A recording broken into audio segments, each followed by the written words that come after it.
Hello, all you weebs, and welcome to Grappling of the Week, the show that brings you the hottest wrestling news and highlights from the steamy kitchens of NXT to the gritty, fast-paced action of AEW. We talk all about it here and give you a big discussion piece to truly satisfy that hunger of wrestling content, brought to you by NWE Studios and hosted by your Weebs of the Ring. Let's stop a mud hole this week and get right into the action. So things are going to be a little bit different this week when it comes to the show.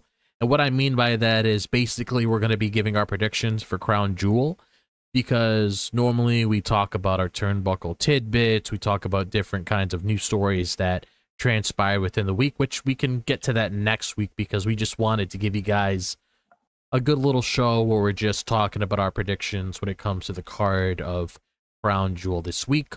And just in case you guys happen to come across this podcast for the very first time and you haven't heard of us, I am Drop This Box. I'm known as the genius of the mat. I'm here to help you guys process a lot of the things going on within the wrestling space. And I'm not alone tonight. It's going to be me and my partner in crime here, our world champion Watkins as well. How are you doing tonight? Oh, ladies and gentlemen, boys and girls, and ignorant children of the Isles, what is up and what is good? It is your reigning, defending, undisputed heavyweight champion of the world, Watkins here, being one of your guides throughout the wrestling event that we're about to talk about. And yeah, I'm doing pretty good. You know, we got Crown Jewel this weekend. I'm glad it's going to be an earlier show. Just so we can I'm probably going to be watching it in the afternoon time. Same. And yeah, stay tuned for our coverage. It's probably going to be that evening, like around 8 Eastern, but you know, stay tuned to all the socials for that announcement, and tomorrow night too when we talk about SmackDown. But yeah, I'm doing good. I'm ready to kind of talk about these 1, 2, 3, 4. We got 5 matches, so I'm looking forward to talking about each of them and talking about the builds for them and seeing who we think's going to win. All right. We might as well jump right into it, folks, because we only have 5 matches, which is the norm when it comes to Crown Jewel, or basically any PLE that WWE does outside of like the big ones like SummerSlam and WrestleMania. But we're going to start off with this first match. And that match actually happens to be Io Sky and Rhea Ripley against the Kabuki Warriors. And pretty much the story here when it comes to why this match is taking place, it's mainly because Asuka has been manipulating a lot of things when it comes to who Io is talking to, who she's becoming friends with, etc. so on. If you guys ever seen anything in the movies or a TV show, you guys probably get what I'm trying to say here. She pretty much just wants Io all to herself. And it comes to a point where Rhea Ripley had to step in because Io can't really see it, because she looks at her, when it comes to Asuka and Kairi Sane, that she looks at them as family because they both came in together. So that's basically why it was really hard for her to process a lot of the things that transpired in this build, because like I was just alluding to, Rhea Ripley notices why Asuka's doing this, and she pretty much just tells her as it is, which makes a lot of sense. And we ended up having the Kabuki Warriors turn on Io Sky, pretty much missing her in the face, just like how they did to Rhea Ripley the previous week when she got missed in the face and her and Asuka had a main event. And that's why we're here today, to basically give our predictions of what's going to transpire here when it comes to this match itself. So if I'm looking at it as it is, and I could see the bigger picture, and since bullies shouldn't get away with things if they're being bullies, and I feel like Rhea and Io should pick up the win here when it comes to gaining that momentum against the Kabuki Warriors, because you just got to put an end to the harassment and all these nasty things that Asuka's doing. And I feel like there could be a good chance where, not saying it happens now, but definitely in the near future, we could get some slight hints to it, of course. But definitely feel like Kairi Sane might be the next one in motion to really start thinking exactly what she wants to do with herself moving forward, because she got slapped in the face this following Raw by Asuka, So there's only a matter of time before she has to put her foot down and say something. But I'm going to say Rhea and Io have this match. Yeah, so I'm kind of the opposite here because, like, yes, in the end, bullies will get their comeuppance and all that. I think the Kabuki Warriors might pull this off. The couple of reasons I have with this, for one, Asuka just recently turned, so it would feel kind of somewhat deflating if she were to lose right away. I'm like, okay, then what's the point of even turning heel at that point? Because you just lost after you just made this whole stink about it.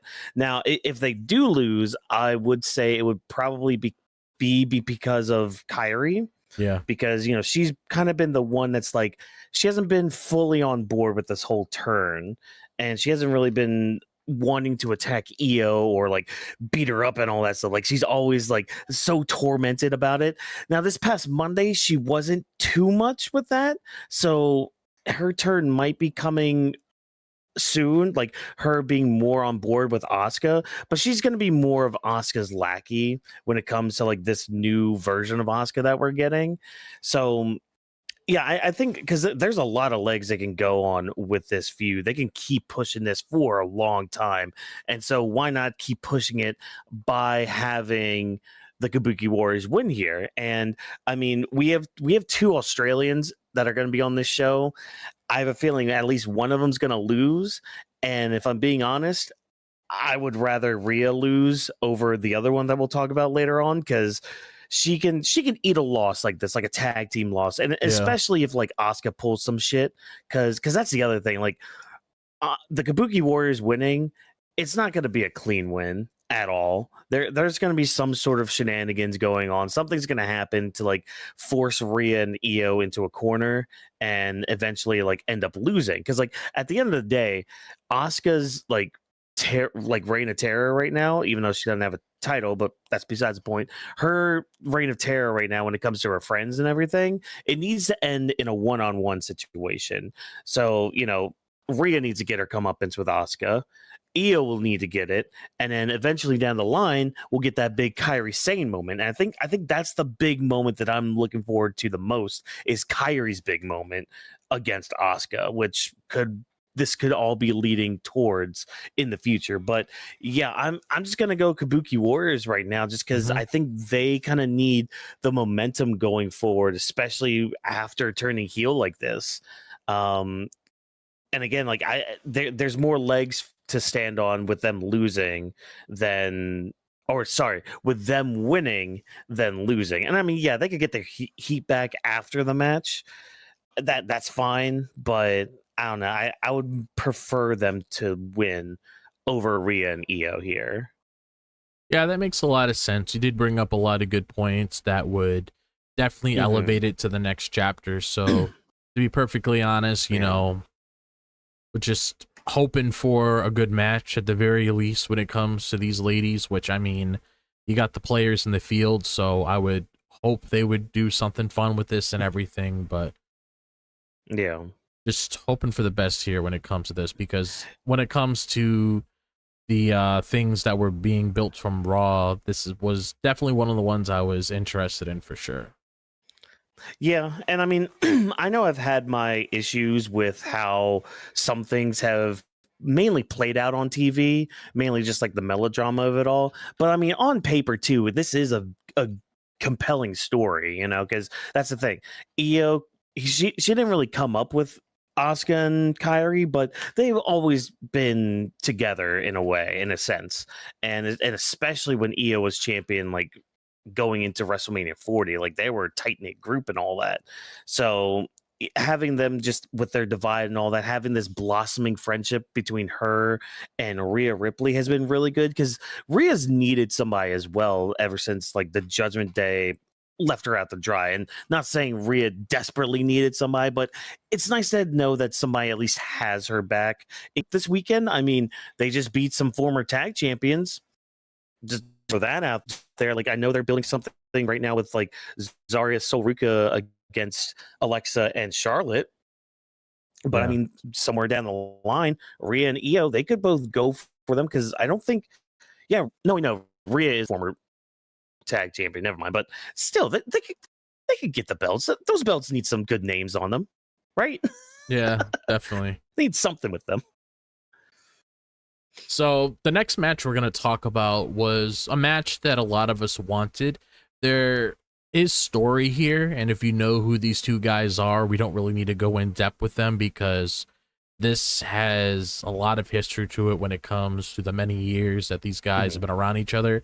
And what I'm alluding to is AJ Styles taking on John Cena at Crown Jewel.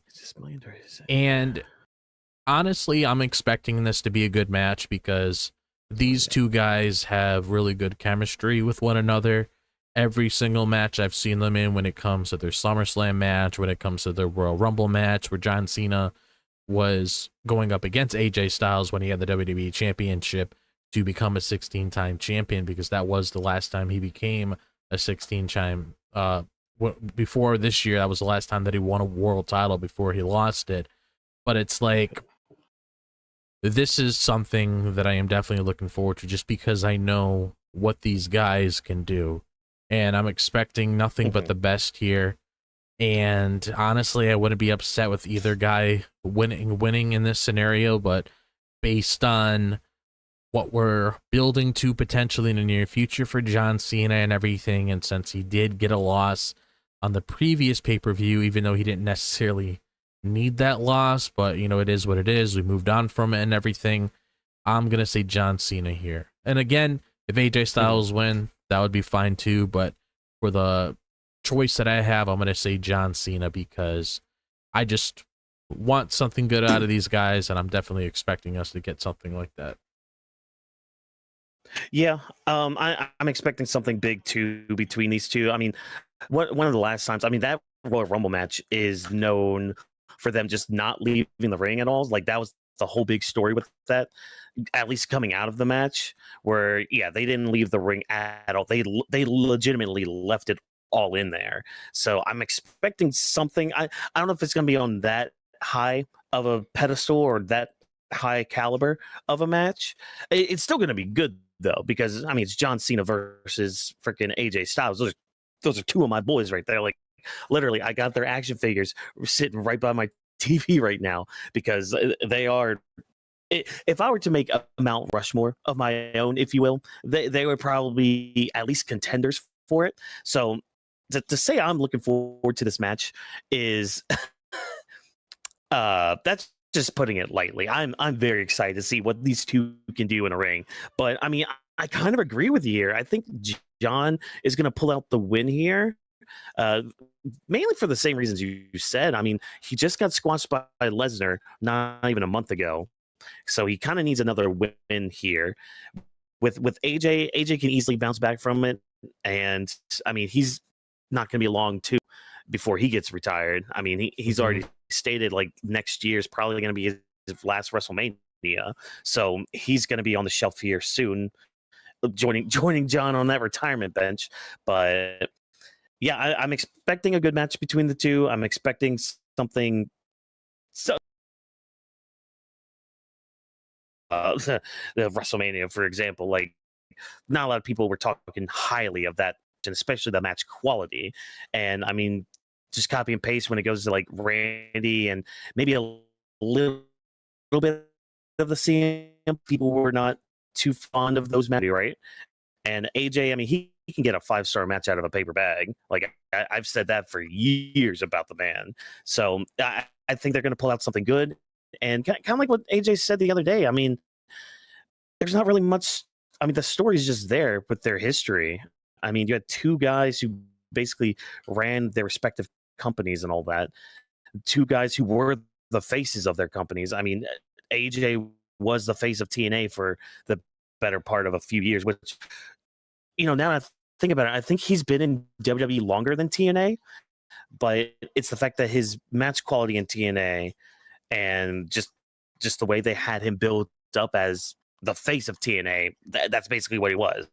So yeah, the story's just there. It's just one final time between the two.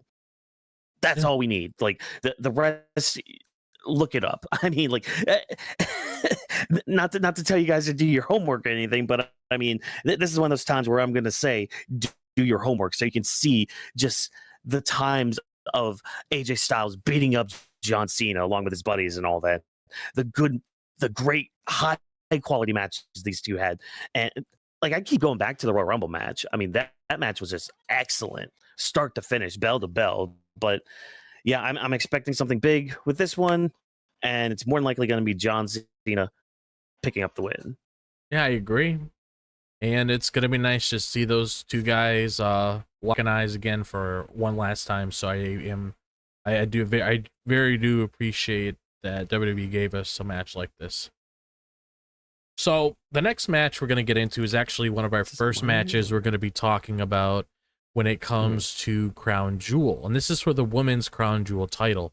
So the contender that ended up winning last year, Liv Morgan, she's not in this, of course, because obviously, as we know, titles change every 6, whatever the case may be. But this year we have Stephanie Vaquer, which is the the champion there. She's a women's world champion against Tiffany Stratton, which is the WWE champion on SmackDown. So they're going to go head to head with one another. There's not much story here, to be completely honest with you. I thought they were going to say a little something, maybe throw a couple shots at each other when it comes to what I brought up before, when it comes to me saying that she achieved success a lot faster than Tiffany Stratton did, but we didn't really get anything like that coming out of both of them. I don't really know what they're going to say tomorrow. Maybe they just look at each other again and they just have a match. But I do expect these two to have a good match. I am very happy that Tiffany Stratton won her triple threat match because she was the one that made the most sense to really go up against Stephanie Vaquer. I mean, she's had the title for a long time. Really wouldn't make sense to have her drop the title and then have somebody go up against Stephanie Vaquer within like 2-week ratio, because it would kind of feel a little awkward because it's like, oh, I just won the title, and then you're like, oh, hey, I'm in this big profile match title, and you want to push her even further when it comes to what she can do in the near future. I'm going to say here, Stephanie Vaquer probably makes the most sense to win this match. Yeah, it probably. I mean, that's probably going to be a statement with these next few matches. This person should win, and I mean that's basically what I feel. Yeah, I mean, they've done almost nothing where they both said, I respect you, but I'm going to beat you. Oh, but I respect you and I'm going to beat you. Okay, cool, neat. That's great and all that, but can we do something more? Like, and this just kind of goes into just, and I don't mean to pick on her so much with it either.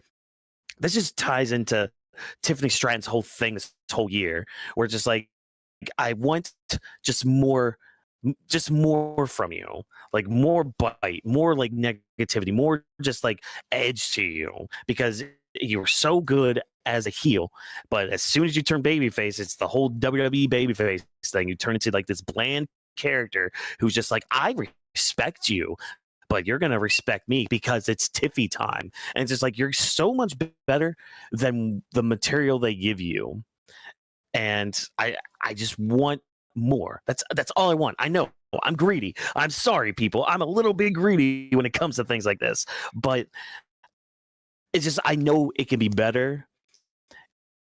Just give me better. Okay? Like, don't waste the potential that's there. And I mean, this could just be the start of something for later on down the road. But again, that's later on down the road. This is here and now. There's been this build. Besides, we respect each other. We're going to win this big old title, so that way we can. Neat. I really don't care about it. Like, this is going to be the sucky part is this is going to be in the middle of the show where people are going to be like, all right, we need to kind of cool off before like our next 1 or 2 matches before we end the night. Like, not many people are going to care about this until the Devil's Kiss happens, which again is a crappy thing to think about because it's probably going to be a good match because both women, but you just WWE kind of dropped the ball on making. But it really should be Stephanie Vaquer. I'm going Stephanie Vaquer because it's just her time. Like, Tiffy's at least when it comes to here, at least when it comes to her undefeated streak, it's done this year. It's done. It finishes at Crown Jewel. Yeah, I would have to agree because it's like Stephanie Vaquer, she needs momentum under her belt. And if you're going to have somebody like here bragging about how much she's been able to accomplish over these past couple of months or so, ever since she won the title, I feel like having Stephanie Vaquer beat her in this match, maybe it rubs Tiffany the wrong way. Maybe that might potentially give us some sort of new character change with Tiffany. Maybe she lost that confidence she had before. Maybe she's thinking, oh, I've been champion the longest. Maybe that's what I could use to my advantage, but that's probably going to be one of the few things that's going to get to her head, and that's going to end up putting her in the position that she's in. But in the end, she's just going to eat a devil's kiss, and that's basically the story. That's all she wrote. So Vaquer makes the perfect sense here. So when it comes to this next one, I heard that this is potentially supposed to be the main event here. I saw this going around. I don't know why, because it doesn't really make any sense to be in a main event. If you want to do something, it doesn't. Make it the opening match or something, kind of like how you did with the last couple pay-per-views whenever Roman Reigns is involved with something, because the last match should be the main event, which we'll get into because of what is going on there, especially with what me and Watkins have been talking about revolving around this. That's basically something that should be deserved as a main event. But we got an Australian street fight between Roman Reigns and Bronson Reed. Hopefully they use it as a street fight. Hopefully they take advantage of it. Hopefully they make it unique in some way so it stands out. Try to throw some Australian things in there. Don't be doing like some basic things with chairs or tables and stuff like that. Like, try to be creative with it. Try to make Bronson Reed look good in this match. Try to make Roman Reigns look good in this match. But for right here, I'm going to say Bronson Reed should be winning this match, because it's like what we talked about earlier, and I'm starting to lean towards what Watkins is saying, so I'm leaning more towards the Kabuki Warriors now. But if you want to have one Australian come out here on top, since this guy already beat him, and it would look pretty bad for him to lose twice towards Roman Reigns, I mean, I would just go Bronson Reed, because it's like you got to give some fuel to him. You can't just have Roman Reigns hog the spotlight just because he's the main character all the time. Sometimes the main character needs to lose sometimes. So that's why Bronson Reed should win. Yeah. First of all, yes, Bronson Reed with it. You know, not saying you have to have a big old knife like Crocodile Dundee. You can have fun with this, you know, and it could still be a serious thing too. Like, look at the Donnybrook match we got back in Clash in Paris it was. Yeah. Like, still had freaking Rusev putting an accolade on top of a bar counter and all that. Like, that's fun. That's fun as hell. But then it ends with like the shillelagh spot with them using that in the accolade. So it's like, you fun with this stuff, everybody. And WWE seems to be allergic to sometimes. I only say sometimes. You know, they still try to have their fun, but it's more of just like sometimes it can be cringy, but that's a whole other topic for another day. But it really needs to be Bronson Reed here. The Vision desperately kind of needs a business, much like, you know, with the next match we'll talk about too, which has a lot go into it as well. And I mean, Roman can eat a lot. You know, Bronson Reed's going to be your schedule. You know, as much as you don't want to admit it, you kind of are. Like, you're making that transition from like a full-time wrestler to now splitting the time between that and Hollywood, and then eventually all the way to Hollywood. So yeah, you kind of need to start putting people over like this. And I'm going to bring this up too. Freaking Bronson Reed, like just a few years ago, he beat Okada. Yeah. And this was like Okada, like in his form, pretty much final form. Like, the man is liked in other promotions. WWE treat him as such. You keep saying he's a monster. He's this big big guy, but he's the fall guy in the vision. Like, how is he the fall guy when you keep wanting to push him as this dangerous threat? You know, if you really want to make him a dangerous threat, have him go over Roman. Braun Breaker gets involved, that's fine. And that's just part of the whole Vision's MO kind of thing. As long as Bronson Reed comes out on top, as long as on paper it says Bronson Reed defeated Roman Reigns in an Australian street fight, that's all that matters at the end of the day. You know, I mean, sure, there's the asterisk for a lot of things. So don't get me wrong with that, you know, because there's a lot of just little things that go into matches like this. But again, on paper, Bronson Reed defeated Roman Reigns. That's all we need. That's all we desire. And that's definitely what Bronson Reed and the rest of the Vision need after Crown Jewel. But not as much as their leader does in what should be the main event. I don't know why they're saying, unless something big is happening. Yeah, that's this should not be the main event.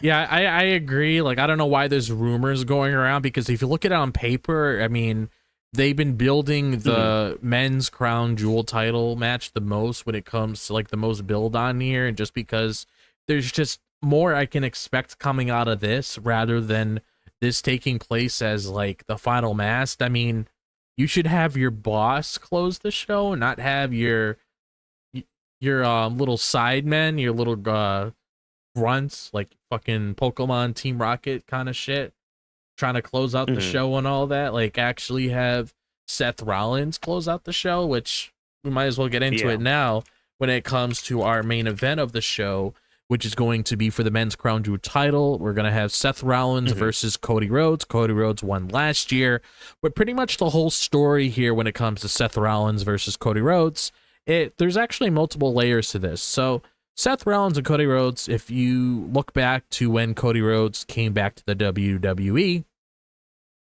he pretty much had Seth Rollins by the neck. He has Seth Rollins at 0, and he has 3 wins underneath his belt. So Seth Rollins has always been struggling with Cody Rhodes, and he's pretty much like if Seth Rollins was Superman and Cody Rhodes was the Kryptonite. Pretty much no matter what you throw at Seth Rollins, as long as Cody Rhodes is there, he always loses no matter what. And I'm not going to even bring up house show events because that hits triple digits, but that's non-canon. But when it comes to this and everything, you know, he really wants to know, can I beat Cody Rhodes? Can I come out on top? Because he's trying to lead the Vision. He's trying to set an example for his peers when it comes to the people that are following him, like a Bronson Reed and like a Braun Breaker. And it makes a lot of sense, because if I look at it from that perspective, from those two guys, I would probably question, like, hey, why is my dude, you know, the guy that I'm following, why is he losing to the other guy? And here we are trying to follow this guy because he wants to lead us to a brighter future where we're the center of attention. We're getting all these titles. We're always the topic of conversation, but you losing to somebody like Cody Rhodes, I mean, should we follow you anymore? Should me and Bronson Reed go off and do our own thing at this point? It just makes you question those sort of things. And you had that play out on Monday, and then you had Paul Heyman say, you know, looking at how things are, it probably would make me question, why did I follow you to begin with? I should have just followed Roman Reigns, because maybe I might have made the wrong decision at WrestleMania by, you know, building all of this to lead to where we are right now. And Cody Rhodes is going to be fine if he loses this match. It probably wouldn't hurt him anyway, especially if it happens the way that we expect it to happen. Because one thing's for sure, after sitting on it for a couple days and sitting on it for a while ever since this match came to happen, I definitely feel like this is going to be a dirty win for Seth Rollins. Would I like it to be a clean win so he could get all of that pressure off his chest and actually do it himself and win? Yes, I would probably like that the most, but just based on how everything is and just based on how desperate Seth Rollins is in this situation, I just see Seth Rollins going the extra mile. Maybe it's not his doing. It could be Paul Heyman. Who knows? Maybe that said person that ends up throwing themselves in that match end up doing something on their own accord because maybe they want something in return. Sometimes things work like that because I could see these two guys having a good match. Match quality, am I worried? No, because these two always have good matches for one another. A lot of people label them as soulmates in terms of how they wrestle with the ring because they know each other so well, which I can agree with. So I'm not worried about the match quality at all because that's the least of my worries. But there's someone that could potentially come in here that we have talked about on our show, and that's Brock Lesnar. We don't know if it's going to be under Seth's doing, Paul's doing, or maybe his own doing because Brock tends to make decisions on his own, doesn't necessarily like listening to people.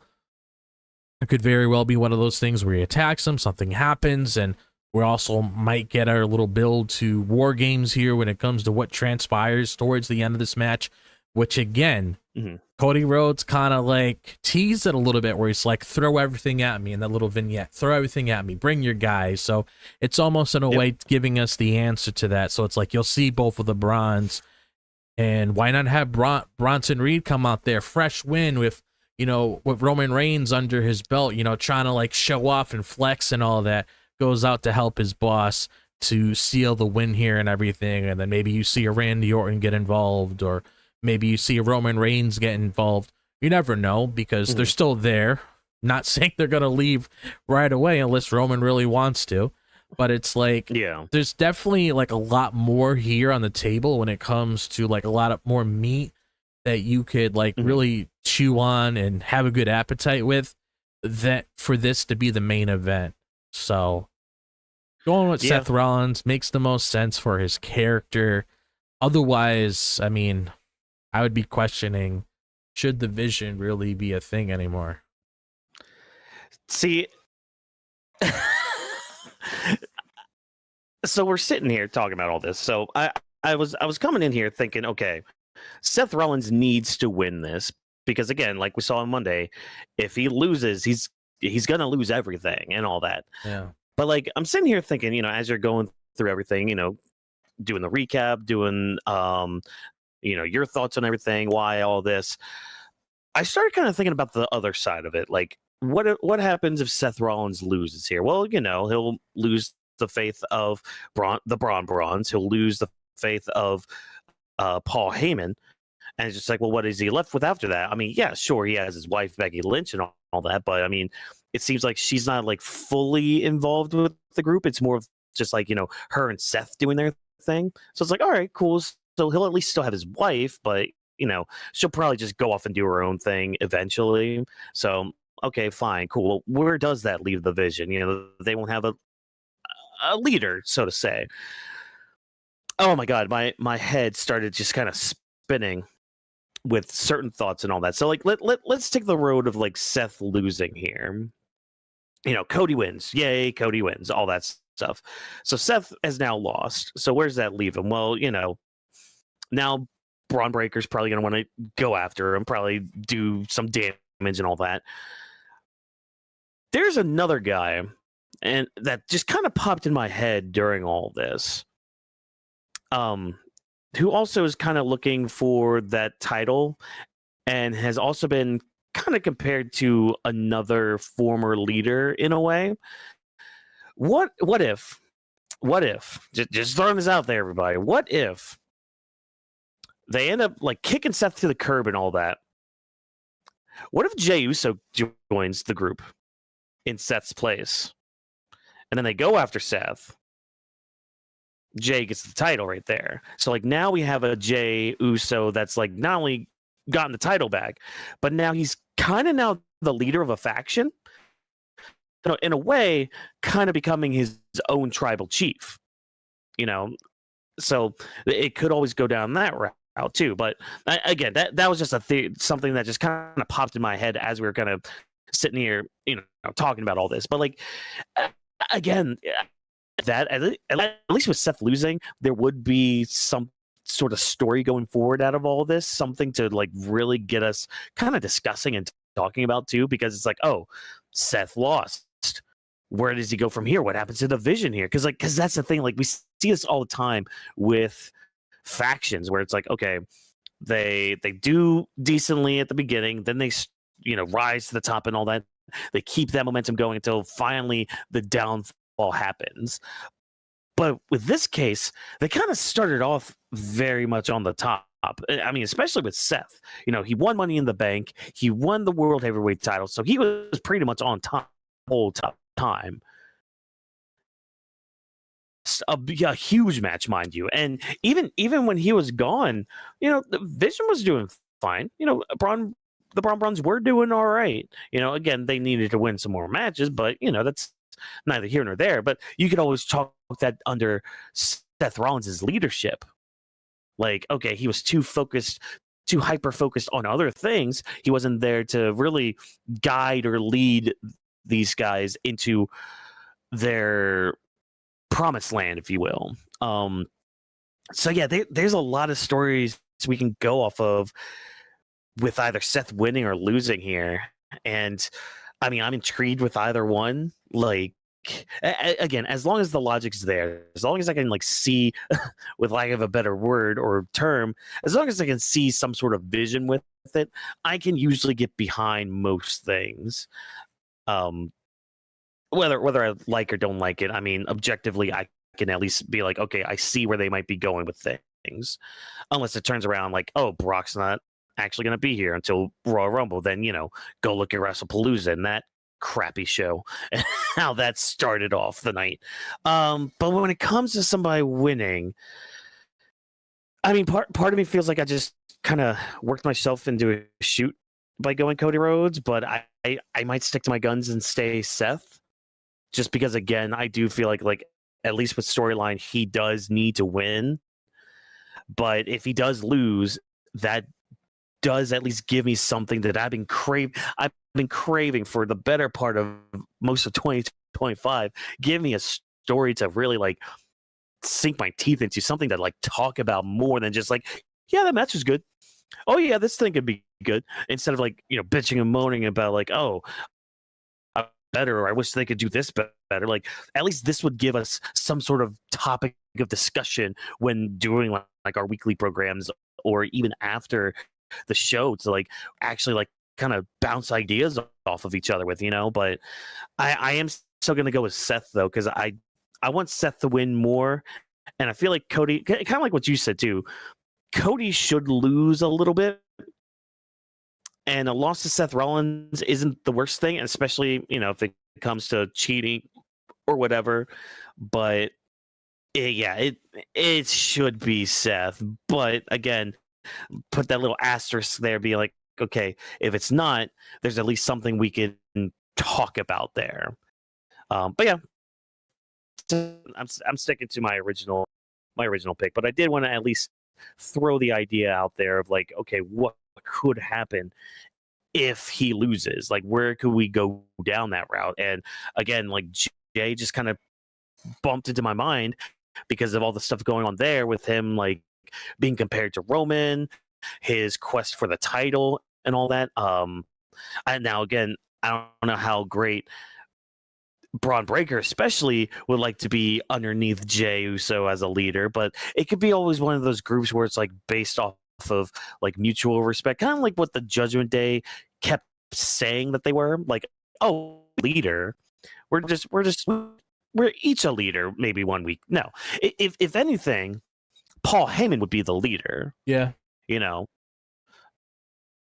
But yeah, that's my little ramblings of it all. Again, I'm sticking with Seth, but I could see the avenue of him losing, and I wouldn't mind it as long as it was done well.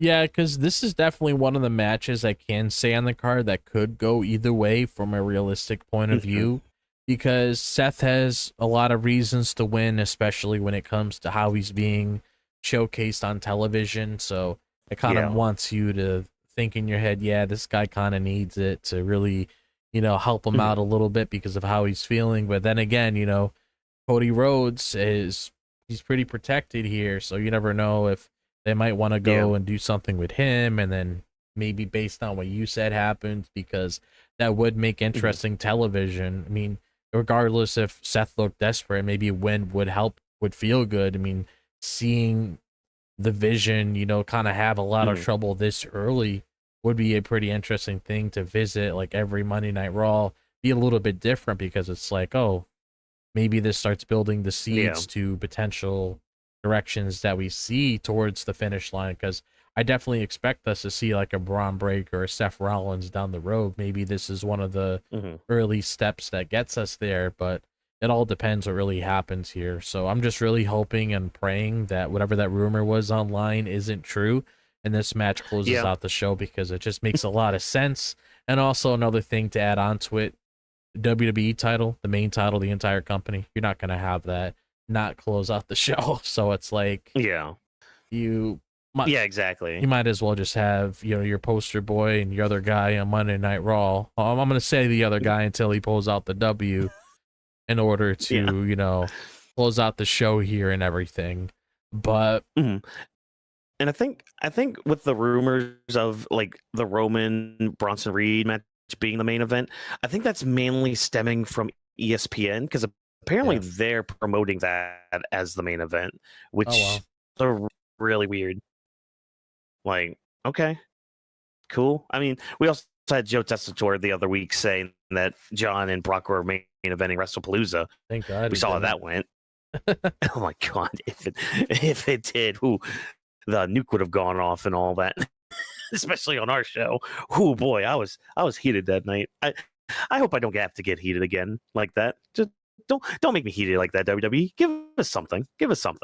That's all. That's all we ask for. Yeah, I'm just really hoping for the best for them when it comes to how they're gonna end things here and then build up to Survivor Series, so we can see exactly what comes out of that. But with that in mind, guys, that's our show for Grappling with the Week. Like I stated earlier, this was going to be a short show. We were just going to give our predictions on the Crown Jewel matches when it comes to the 5 matches on the card. Timestamps are there just in case you guys want to check us out when it comes to the Pacific matches that we did talk about. So let's say you didn't care about the discussion me and Watkins just had for Seth and Cody. Maybe you want to hear what we want to say about the Rhea and Io match that we talked about at the beginning of the show. You can always check it out there. But do you have anything else to say? Like any other thoughts, things that you're hoping to get out of Crown Jewel this weekend? I mean, looking at the matches, I mean, I think the match quality is gonna be there. Like, I think we're gonna get some high quality wrestling. Yeah. I mean, say what you want about, like the women's Crown Jewel title, for example. Like, the build has been kind of shitty, but I mean, match quality is gonna be there. I think the two matches I'm just like back and forth with are like, what we think is gonna be the main event, or what should be the main event, Seth and Cody. And honestly, the Kabuki Warriors Rhea Io match, I think those two matches going either way, I would be fine with, because there's at least something to talk about and discuss and theorize and all that, rather than, oh, look at them playing it safe and all that. But like the other matches we talked about, like Stephanie needs to win, Bronson Reed needs to win, and what was the other match that I'm blanking on right now? Blanking on the other. AJ John. Seth Cody. Fine with either one winning. I could probably win. Yeah, it's mainly the women's tag and the main event that I'm very curious how they're going to be going moving forward. But yeah, I mean that's about it with my thoughts. I mean, you'll hear us tomorrow talk about SmackDown and all that, so be sure to stay tuned for when we go live for that. Again, probably around the 8 p.m. latest 9, but we'll probably do an earlier show. That comes on early in the morning, huh? Yeah, it does. It'll be like 8 or 9 in the morning. I completely forgot about that. Oh yeah. So I'll be watching at work. Isn't that great? Yeah. So stay tuned for that. Yeah. Yeah, I'll be sure to keep you guys posted. It's going to be more than likely what Watkins says, probably be around 8 o'clock or so, because there's going to be some people out there who already watch the show, probably don't really care to watch it again around 8 p.m. because it's probably the time it's going to come on USA over here. So we'll just we'll definitely see how things play out there when it comes to that SmackDown. Hopefully it has some things, a little bit of things before Crown Jewel happens the following day. Just hoping the best there. Hopefully we have a good show tomorrow, because we don't want to come on here and say, oh, hey, why did this or that happen? Because that it's just going to turn into one of our shows we've done before where it's like, we don't really got much to say. But I want to thank all of you guys for... Yeah, I mean, it does look... I don't know. You can say what you're going to say. I was just going to say the card does look pretty good tomorrow night. I mean, we're getting that last man standing match. We're getting Stephanie and Tiffany teaming up against Julia and Kiana, which, at least 3 of the 4 women in that are good. I'll say that much. There were a couple of things that, we'll get another Sami Zayn Open Challenge, so that'll be fun. So I mean, at least the show's stacked tomorrow, so it should be a fun show tomorrow. I feel like I already know who's gonna walk out for that.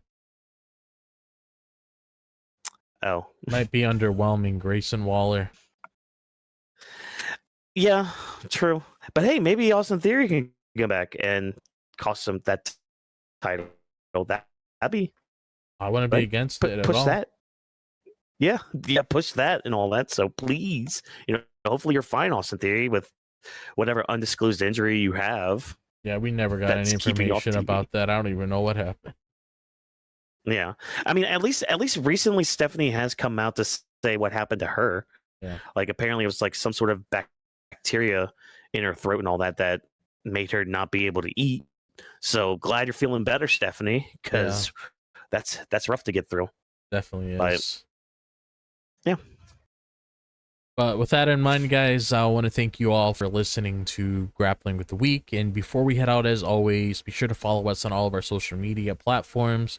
As you guys can see down below, we got the Anime We Studio, Twitter X account, Legend D Vash. Vash is in here. He is currently at New York Comic Con. So if you guys happen to be at New York Comic Con, I know that Matt Hardy is over there right now. I did believe Vash said he was going to try to go and seek him out tomorrow. So hopefully we hear back from Vash when it comes to his adventures at New York Comic Con. And you got Drop the Spox by at, you got Watkins MW, the hashtag Weebs of the Ring to interact with us before, during, or after our shows. And of course, we also have our audio feed on Spotify. We also have it on the Apple Podcast when it comes to our previous shows. And then once we get everything together, once everything is settled, whenever you see a show like this or a Raw or SmackDown or PLE coverage, it would more than likely be out the following day. So you guys, just in case, don't want to see all this, you can just listen to the podcast feed if it's easier that way. So be sure to follow us on there. So it's going to be Weebs of the Ring. So wherever you see Weebs of the Ring, you just search it, you follow it, you'll find us on everything, Instagram, X, you name it, we're everywhere. And also be sure to join our Discord server too. I wanted to also plug that in too, because you want to talk more of us, talk about wrestling, you just listen in the description. Be sure to click on that. It should automatically direct you. I'm pretty sure the link hasn't expired, so you guys should be able to get there with no issues at all whatsoever. Yeah. And as always, feedback is always appreciated, as we are nothing without you guys tuning in. Grappling with the Week is presented by Anime Studio. Thanks to our production team for all of your hard work. Thank you for joining us, and shout out to Stu for helping us with the recording of this podcast. Hopefully you're having some fun now. Maybe John and you might go out for a bite to eat tomorrow. Maybe you'll get some beer, wherever the case may be. Hopefully you guys are having a fun time.